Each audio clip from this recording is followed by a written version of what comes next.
In my book, 10-Step Guide to an Upgraded Lifestyle, I encourage people to pick up a hobby. Right. Like there's your 8 to 4 job. Then there's a side hustle, a project that you want to like, let's say monetize. And then I also encourage people like, you need something to just do for yourself and detach. Do you think people could just pick up digital art if they had like a slight interest in digital art? Yeah. Would it be a good hobby for them to try? Yeah, if it's the kind of thing you can just zone out and do, and by the time you're done, you feel happier, rested, and whatever it is, then yeah, it's not for everybody, but for those who have a creative streak, artistic streak, I highly recommend they try it. I like the fact that with art and with like anything that you make with your hands, there is an end product.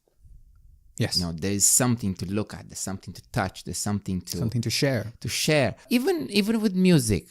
I'm not a very musically inclined person, but okay, you can record your music, although it's very like, a fleeting sensation. Yeah. Like if you didn't press that record button, man, it's gone.